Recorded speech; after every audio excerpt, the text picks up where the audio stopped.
Bismillahirrahmanirrahim. Assalamualaikum warahmatullahi wabarakatuh.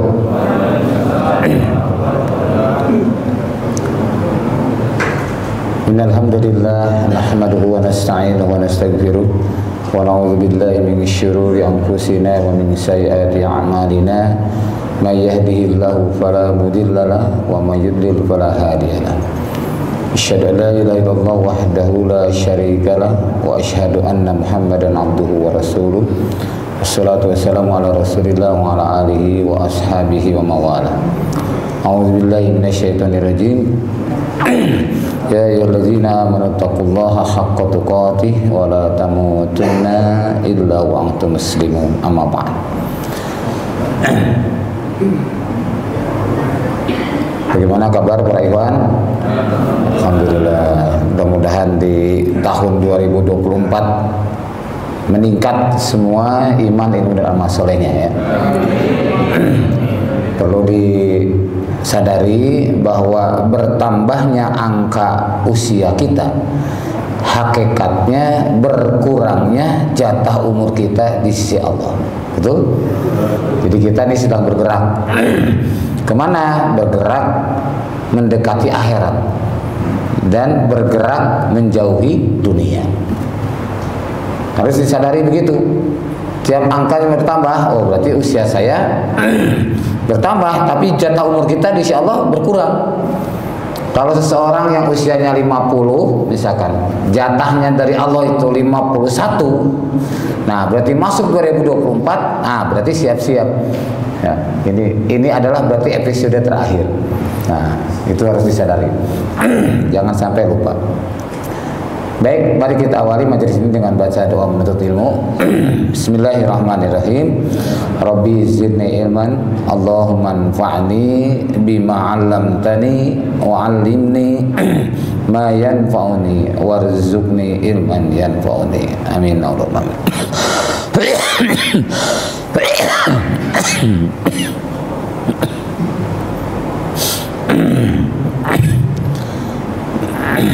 Baik, pada pertemuan tahun lalu ya, pertemuan tahun lalu 2 bulan yang lalu kita sudah melanjutkan kajian tentang Sirah Nabawiyah ini sampai 5 tugas kenabian. Dan sekarang kita akan memasuki ya. Udah masuk ini ya. Biasanya kabelnya yang ini kan ya Pak ya?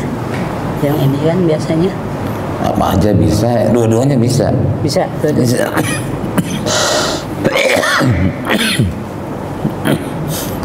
Mohon maaf ada gangguan teknis.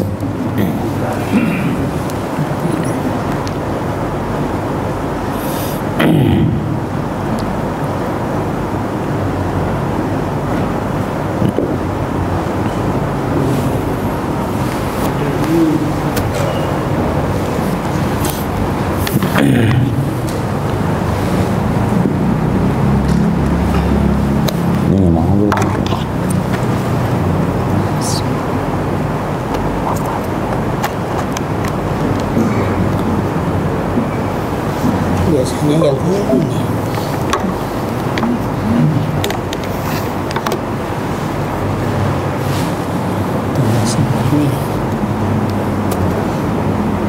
Tuh, udah nyambung sini. Kenapa nggak bisa ya? Ada yang ini. Ada yang ini. Atau ada yang ini. Nggak bisa. Kalau dua nggak apa-apa itu. Itu udah di depan. Itu tadi udah dicabut sebenarnya. Enggak. Yang satu-satu aja. Udah.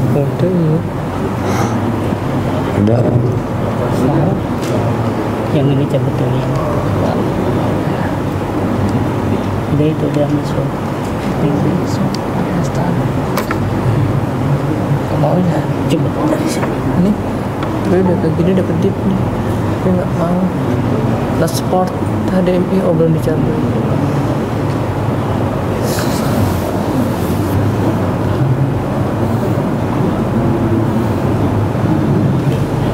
Enggak support. Enggak support dia. Enggak support. Nggak bisa. Enggak bisa. Saya sampai nanti enggak bagus. Baik. Mohon maaf gangguan teknis. Baik para ikhwan yang Allah muliakan, kita masuk pada materi tentang keadaan bangsa Arab sebelum Islam. Jadi orang-orang Arab itu sebelum datangnya Islam sering disebut dengan masa jahiliyah, ya. Mereka menyekutukan Allah dengan menyembah berhala, menganggap patung-patung itu suci. Kemudian kebiasaan mereka juga melakukan pembunuhan pada anak laki-laki karena takut miskin dan kelaparan. Dan mereka juga mengubur hidup-hidup anak perempuan karena takut malu dan celaan.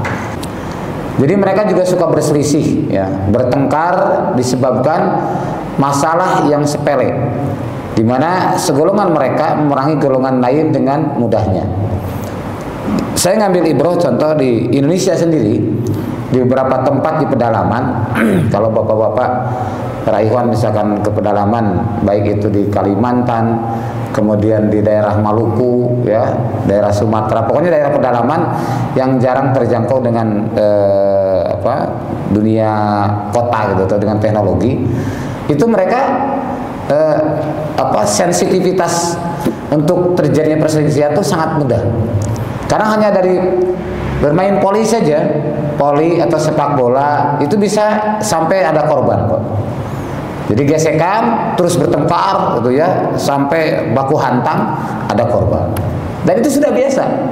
Gitu, ya, sudah biasa, Masya Allah. Nauzubillah ya. Nah itu di bangsa-bangsa yang tertinggal.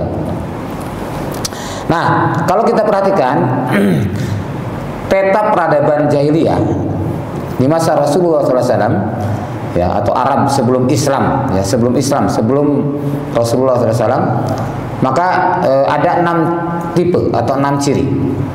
Pertama, asyirku billah, mereka syirik kepada Allah. Berbagai bentuk kesyirikan sangat banyak.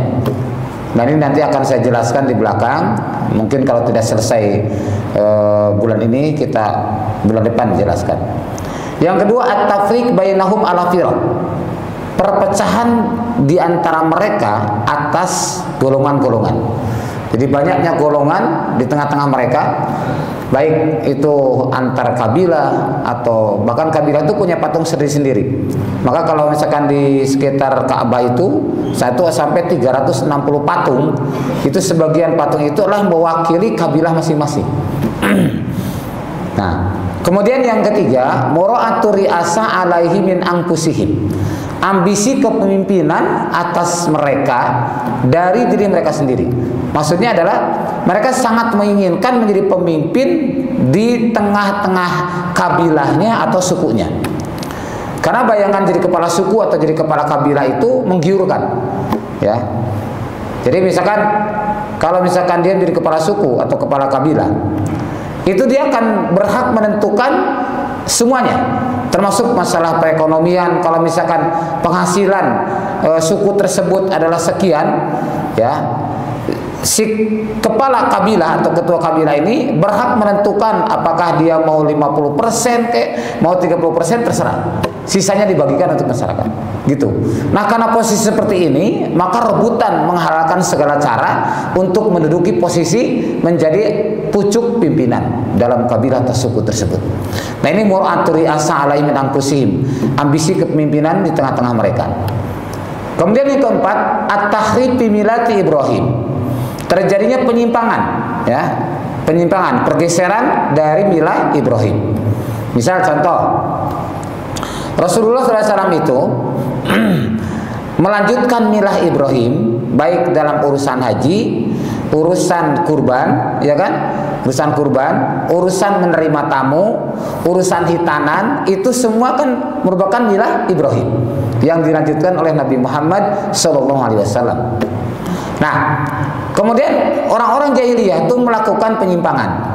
Di antaranya, misalkan contoh dalam tawaf, mereka tawaf sambil telanjang bulat, ya, tawaf sambil telanjang bulat di musim haji itu. Kemudian mereka melakukan talbiyah, labbaik Allahumma labbaik, labbaik la syarika laka labbaik illa amarta lata wal uzza.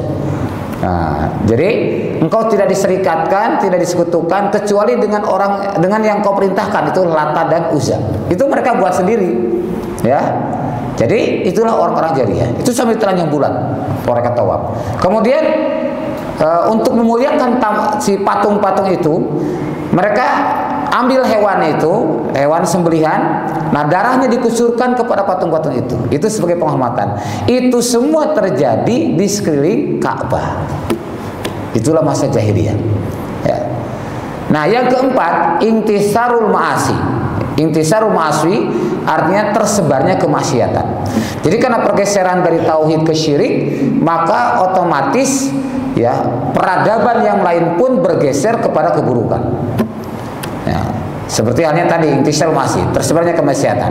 Bahkan seorang anak dibolehkan menggauli ibu kandungnya sendiri.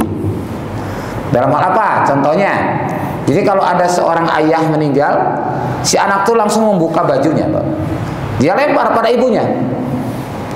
Kemudian ibunya mengambil baju itu, maka status ibu itu menjadi harta waris. Boleh digauli sama anaknya sendiri. Oh, Masya Allah.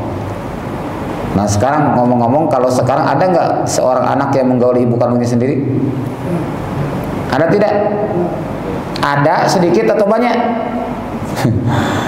Mungkin kalau secara fisik ya, secara fisik itu sedikit ya, kasus di anu ada ya yang berzina dengan ibu kandungnya sendiri. Tapi kalau secara substantif ya, itu sangat banyak sekarang. Kenapa? Karena Rasul bersabda bahwa riba itu 73 pintu dosa. Aisaruha, yang paling ringan dosa riba itu misla ayam kiharojul ummah, seperti seorang laki-laki yang menjinai ibu kandungnya sendiri. Tuh, banyak nggak yang berbuat riba sekarang? Banyak, bukan hanya banyak, termasuk negeri ini juga penuh dengan riba. Betul Pak?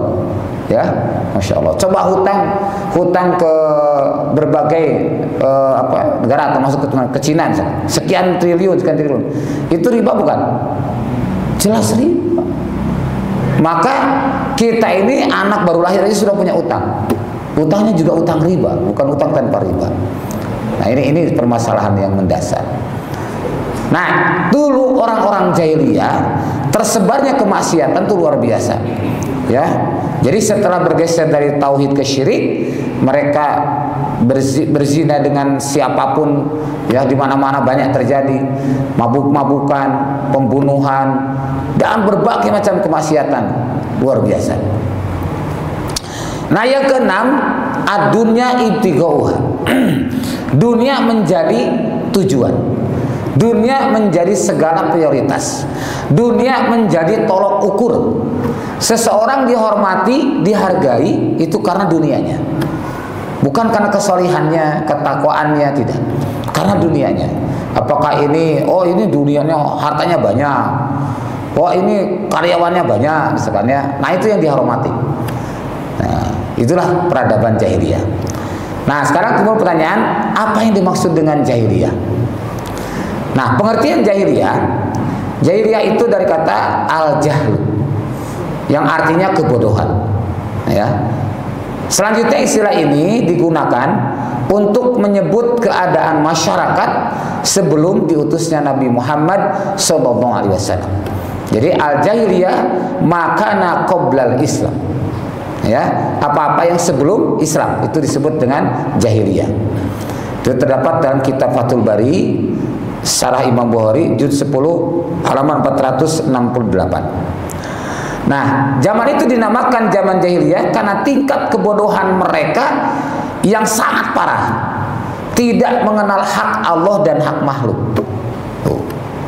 Kemudian Al-Munawi mengatakan dalam kitab Faidul Qadir di 1 halaman 462 bahwa al-jahiliyah itu adalah ma qoblal bi'sa, apa-apa yang sebelum diutusnya Nabi, ya itu namanya jahiliyah. Sumu bihi li fartil jahlihim, Ya. Jadi mereka itu dinamakan demikian karena kebodohan mereka yang keterlaluan, yang luar biasa bodohnya. Nah, contoh Abu Jahal. Abu Jahal itu adalah digelari sebagai Abul Hakam. Ya, Abul Hakam. Orang yang paling mengerti tentang hukum. Tetapi kenapa disebut Abu Jahal? Karena menolak kebenaran. Menolak kebenaran yang sudah jelas-jelas adalah di situ adalah buah kejujuran, buah kebaikan dan berbagai macam keselamatan, tetapi ditolak oleh Abu Jahal.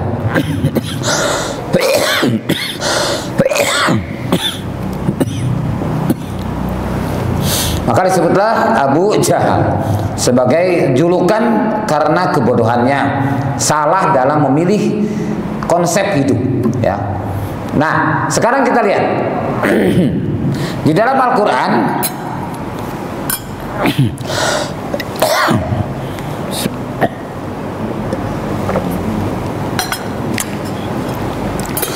Dalam Al-Quran kalimat jahiliyah itu ada 4. Artinya ada 4 tempat. Pertama di surat Al-Imran 154 disebutkan yaitu danul jahiliyah, prasangka jahiliyah. Di surat Al-Imran 154 disebutkan begini: sedang segolongan lagi telah dicemaskan oleh diri mereka sendiri. Mereka menyangka yang tidak benar terhadap Allah, seperti sangkaan jahiliyah. Mereka berkata, apakah ada bagi kita barang sesuatu buat campur tangan dalam urusan ini? Katakanlah sesungguhnya urusan itu seluruhnya di tangan Allah. Nah, ayat ini terkait dengan perang Uhud. Waktu itu perang Uhud kan ada orang munafik, ya, orang-orang munafik. Juga ada terjadinya pelanggaran atau ketidaktaatan sahabat turun dari bukit. Ketika pasukan kaum muslimin mulai terdesak karena harus menerima tekanan dari depan dan belakang. Jadi saat perang Uhud itu, sebelum terjadinya perang, Rasulullah pesan kepada Abdullah bin Zubair dengan 50 pemanah, pokoknya menang atau kalah, kalian tidak boleh turun dari bukit ini. Pesannya begitu, menang atau kalah.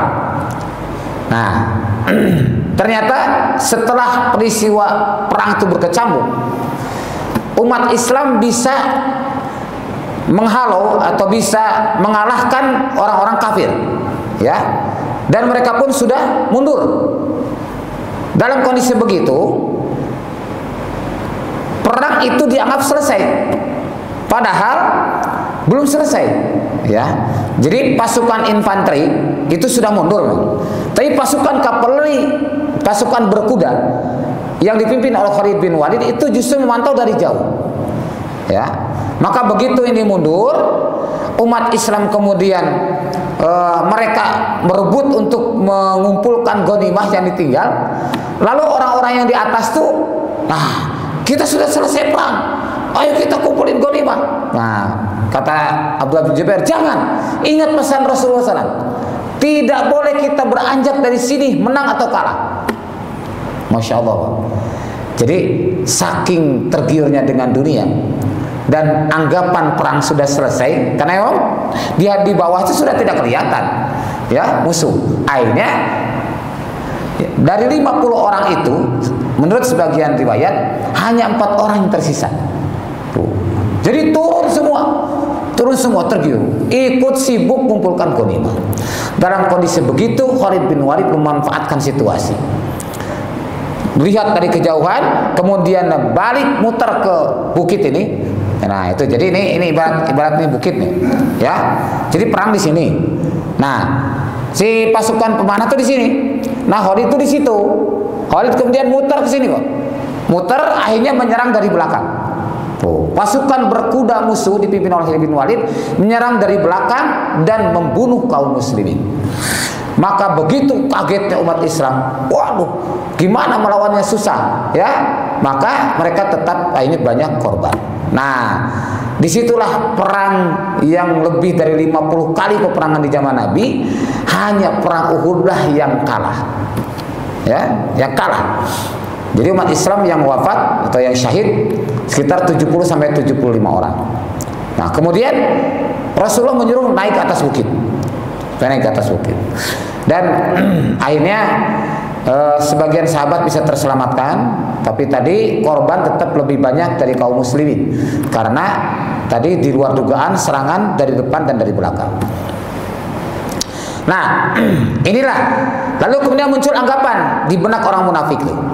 Jangan-jangan Allah dusta. Jangan-jangan dijanjikan Muhammad itu palsu. Katanya ada pertolongan Allah. Nih, bisa jadi agama Islam ini akan habis. Tuh, ini anggapan orang-orang yang berpenyakit di hatinya. Nah, ini yang disebut dengan zonul jahiliyah. Prasangka buruk kepada Allah disebut sangkaan jahiliyah. Maka kita tidak boleh ya buruk sangka kepada Allah. Misalkan kita rajin sholat, rajin berdoa, kemudian timbul ungkapan, ya Allah, saya ini kan rajin sholat, rajin berdoa, tapi kenapa hidupnya miskin melulu? Orang yang tidak pernah sholat malah kaya, ya Pak? Nah, ini saya sakit sekian lama kok nggak sembuh-sembuh. Orang yang tidak pernah beribadah kepada Engkau sehat saja, gitu. Nah, timbul sangkaan buruk di hati, maka itu disebut dengan zonul jahiliyah. Satu. Kemudian yang kedua, ada yang disebut dengan hukmul jahiliyah. Hukum jahiliyah. Dalam surah An-Nisa ayat 50, Allah berfirman, A'udzubillahi minasyaitonirrajim. Apa hukmul jahiliyah yabgun? Apakah hukum jahiliyah yang mereka cari? Wa man ahsanu minallahi hukman. Siapa yang paling bagus hukumnya selain Allah? Liqaumi yuqinun, bagi kaum yang yakin. Nah, ini adalah suatu kritikan pada manusia karena meninggalkan aturan Allah dan lebih mengedepankan hukum atau aturan yang dibuat sendiri. Nah, ini orang-orang seperti ini disebut berhukum kepada hukum jahiliyah. Jadi kalau kita menyampingkan hukum Allah dan Rasul, tapi kita lebih mengutamakan hukum yang dibuat oleh manusia, oleh nafsu manusia, maka itu disebut dengan kita bertahkim atau berhukum pada hukum jahiliyah. Yang ketiga, ada yang disebut dengan tabarrujal jahiliyah. Ya. Tabarruj jahiliyah ini adalah berhias ala jahiliyah. Jadi ini dalam surat Al-Ahzab ayat ke-33. Nah, ketika Allah Subhanahu berfirman dalam Al-Qur'an bahwasanya wala tabarrujna tabarrujal jahiliyah. Jangan engkau berhias, bertingkah laku seperti orang-orang jahiliyah. Jadi ini kepada wanita-wanita muslimin, jadi para muslimat, ya, tidak boleh berhias seperti berhiasnya orang jahiliyah. Para ahli tafsir menyebutkan, termasuk Al-Qurtubi, bahwa yang dimaksud dengan tabarruj model jahiliyah adalah mereka keluar rumah, ya, perempuan itu keluar rumah, berjalan dengan menampakkan kecantikan dan keelokan tubuhnya di hadapan para lelaki yang bukan mahram. Dalam ayat ini Allah perintahkan para wanita untuk tinggal di rumah. Selanjutnya Allah larang mereka untuk bertabarruj, untuk berhias.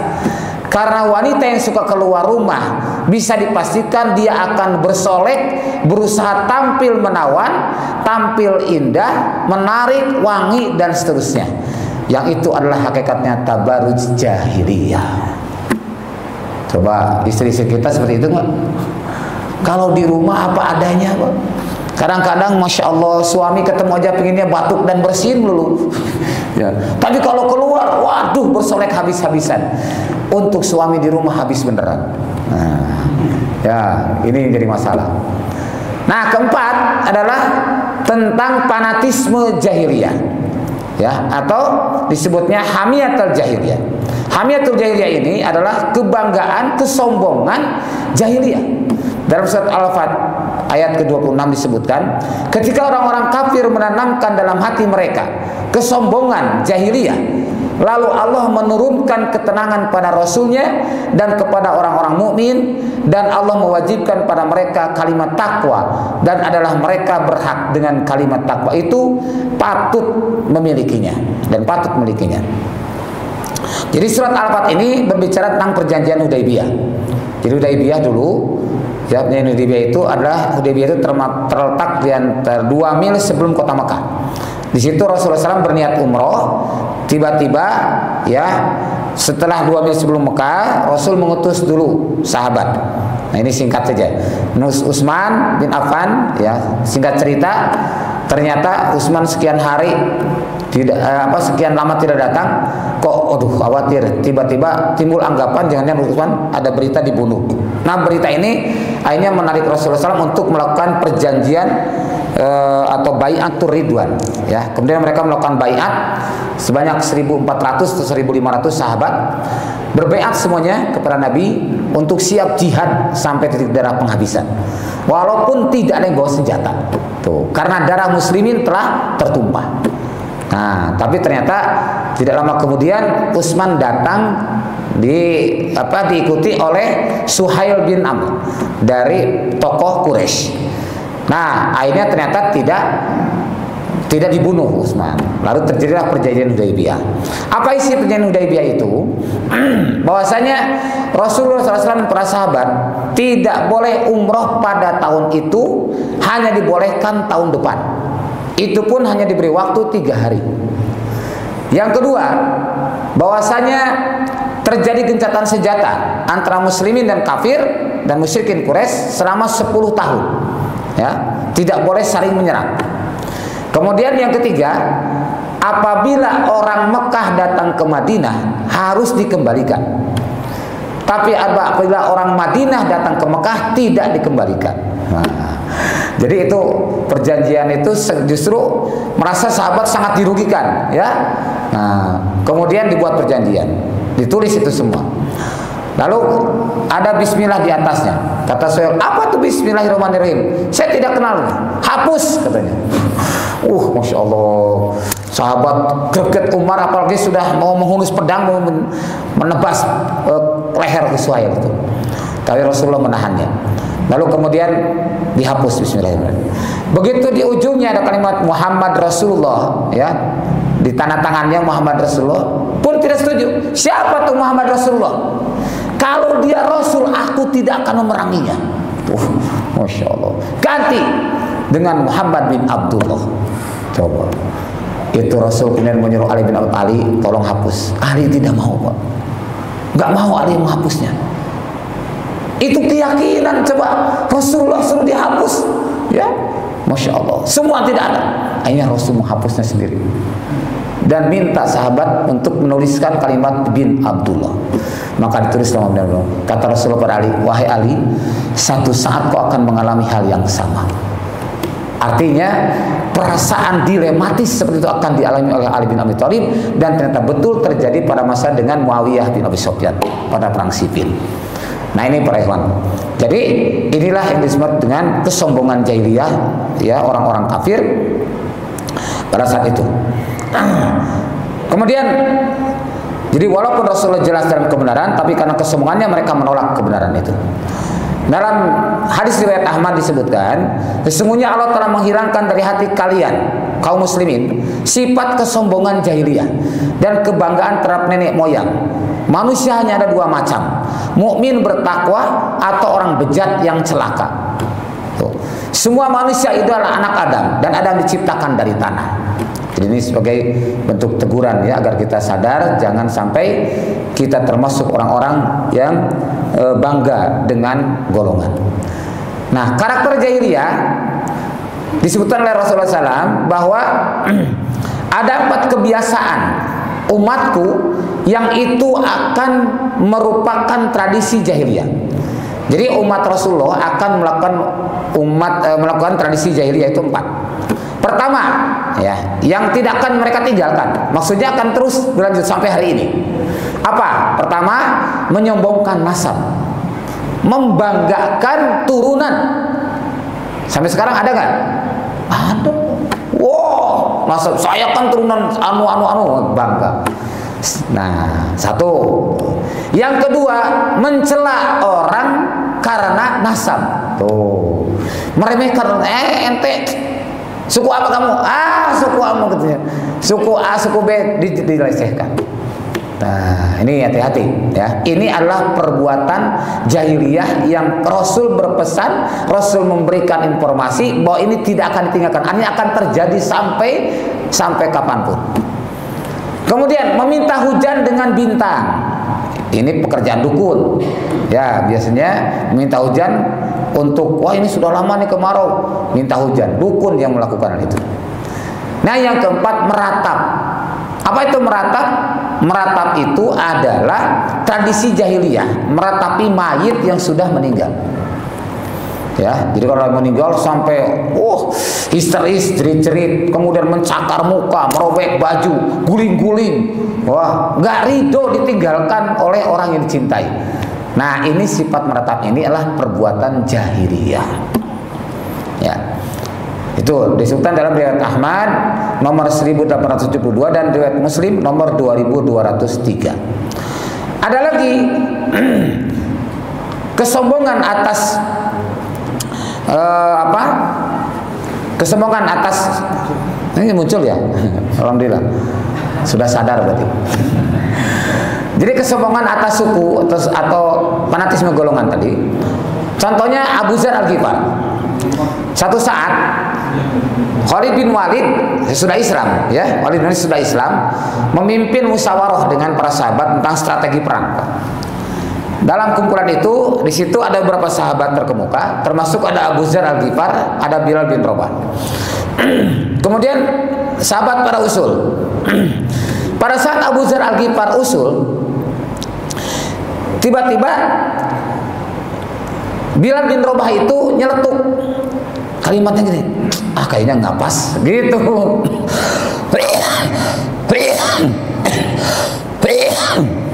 Bisa kita bayangkan, Abu Dzar orang yang terhormat, orang yang kaya Abu Dzar itu, tiba-tiba ada ungkapan nyeletuk dari Bilal bin Rabah. Ungkapannya seperti itu, kayaknya nggak pas gitu ya. Nah, Abu Dzar langsung naik gitu, marah. Kemudian dia dengan ucapan hamiyatul jahiliyah tadi, fanatisme jahiliyah, ungkapan, diam wahai anak wanita hitam, katanya gitu. Diam wahai anak wanita hitam, bahasanya gitu. Wah, Bilal kaget dengan ucapan itu, karena perbuatan itu perbuatan jahiliyah. Ketika seseorang merendahkan suku yang lain atau mengagungkan nasabnya sendiri, maka itu perbuatan jahiliyah. Maka kata Abdullah bin Rabah, aku akan sampaikan pada Rasulullah. Bilal pun pergi. Nah, singkat cerita, kemudian disampaikan pada Rasulullah SAW, ya Rasulullah, Abu Dzar Al-Ghifar bilang bahwa aku ini anak wanita hitam. Oh ya, Rasulullah kemudian. Terus akhirnya Rasulullah kemudian saat bertemu dengan Abu Dzar Al-Ghifar, Rasulullah tanya, wahai Abu Dzar, benarkah engkau telah berkata begini dan begini kepada Bilal? Kata Abu Dzar, benar ya Rasulullah. Kata Rasulullah SAW, wahai Abu Dzar, ketahuilah, Bilal bin Rabah itu terumpahnya didengar di surga. Coba, ini bahasa satu isyarat Rasul memuliakan Bilal bin Rabah. Kan karena kebiasaannya sholat syukrul wudu ya, Bilal bin Rabah itu sampai terumpahnya didengar di surga. Padahal orangnya masih di dunia kan. Nah, artinya Rasul menghormati Bilal. Kemudian Abu Dzar Al-Ghifar sadar dengan itu, merasa malu kepada Rasulullah. Kemudian ia pun pergi mencari Bilal. Cari Bilal, di mana Bilal? Ternyata begitu kelihatan, itu Bilal. Bilal sedang berjalan menuju kepadanya. Kemudian begitu sampai di depannya, Abu Dzar Al-Ghifar kemudian langsung menempelkan pipi kanannya ke bumi. Lalu ia minta kepada Bilal, Bilal, injaklah pipiku, Bilal, injaklah pipiku. Engkau lebih mulia daripada aku, wahai Bilal. Masya Allah. Ini adalah sebagai permohonan maaf sebenarnya. Ungkapannya seperti itu, karena dia telah meremehkan Bilal bin Rabah. Dia tempelkan pipinya ke tanah, lalu dia minta Bilal menginjak pipi yang satunya. Masya Allah. Tapi apa yang terjadi? Bilal kemudian jongkok, lalu dipeganglah pundaknya, disuruh bangun. Sudahlah saudaraku, aku sudah memaafkanmu. Akhirnya berangkulan, keduanya saling memaafkan. Masya Allah. Inilah Bang. Jadi itulah kondisi jahiliyah. Maka ketika itu Rasulullah bersabda gini, innaka mru'un fika jahiliyah. Sesungguhnya engkau adalah manusia yang memiliki salah satu karakter jahiliyah. Pada mulutmu itu adalah ada perbuatan jahiliyah, kata Nabi begitu. Ya, dengan ucapan Abu Dzar Al-Ghifar. Nah, kemudian ada yang disebut dengan mati jahiliyah. Apa itu mati jahiliyah? Pernah dengar mati jahiliyah? Nah, dalam hadis kan disebutkan man mata walaysa fi unukihi bai'atun mata mitatan jahiliyah. Barang siapa yang tidak ada di lehernya bai'at, maka matinya mati jahiliyah. Nah, ini ada sebagian muslimin yang ekstrim memahami ini salah dalam membaca.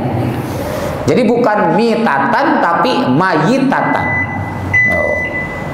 Kalau mitatan itu artinya bangkai jahiliyah. Kalau mitatan artinya seperti jahiliyah. Baik, kita skors dulu ya untuk azan Isya. Demikian para ikhwan, mudah-mudahan kita bisa melanjutkan nanti. Assalamualaikum warahmatullahi wabarakatuh.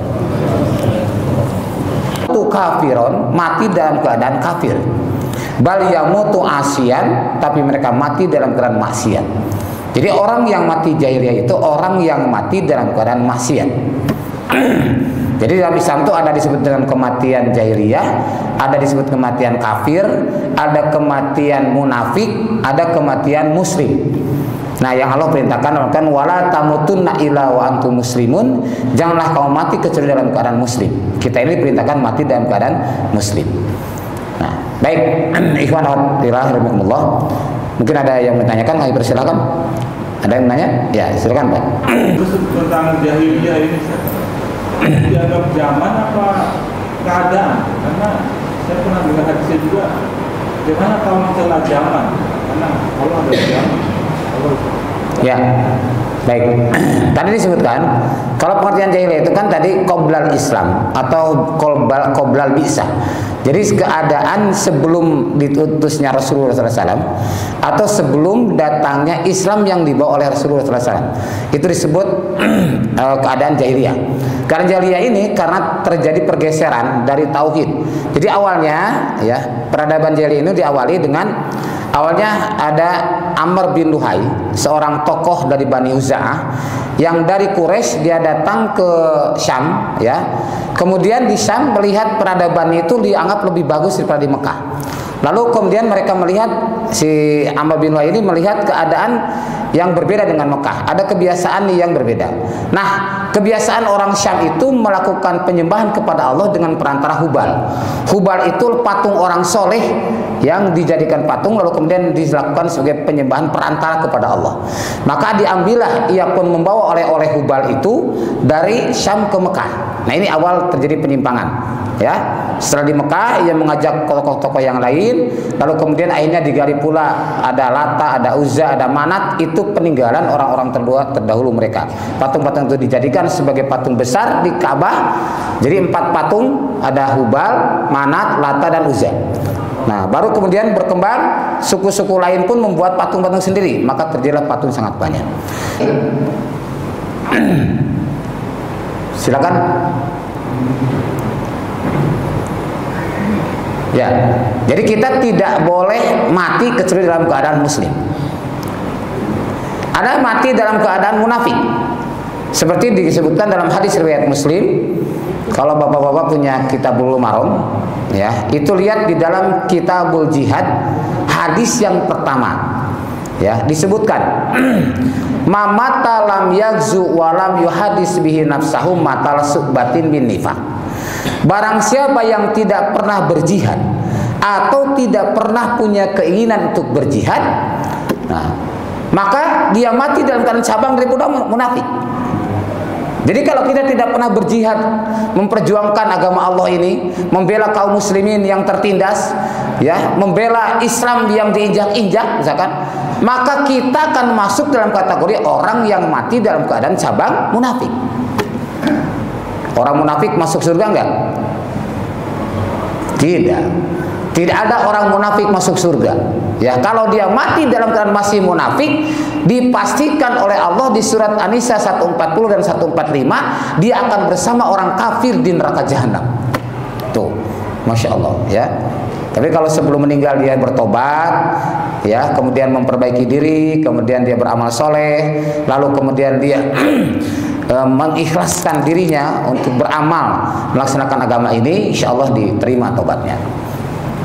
Nah itu, jadi kalau kita hindari mati dalam keadaan munafik, kita hindari, Jangan sampai karena ketidakpedulian kita pada saudara kita, tidak peduli dengan Islam yang sedang diobok-obok misalkan, udah masa bodoh aja lah gitu. Yang penting saya hidup senang gitu ya. Nah, kayak bentol dalam lagumu, nggak pernah berpikir yang lain. Atau tadi mati jahiliyah pun kita harus hindari. Mati jahiliyah itu adalah mati di mana kita hidup tidak terpimpin oleh imam. Maka Nabi bersabda dalam riwayat Ahmad, "Mamata bighairil imam mata mitatan jahiliyah." Mati tanpa imam adalah mati jahiliyah. Mati jahiliyah memang bukan mati kafir, bal yamutu asyan tadi, tapi mati dalam keadaan maksiat. Kira-kira mau nggak mati maksiat? Tentu tidak mau ya. Kita ingin mati muslim, kita ingin mati taat, tidak mau ingin mati maksiat.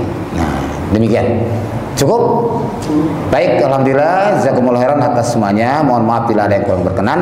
Wa'alaikum subhanakallahumma wa bihamdik asyhadu an la ilaha illa anta astaghfiruka wa atubu ilaik. Walhamdulillahirabbil alamin. Wassalamualaikum warahmatullahi wabarakatuh.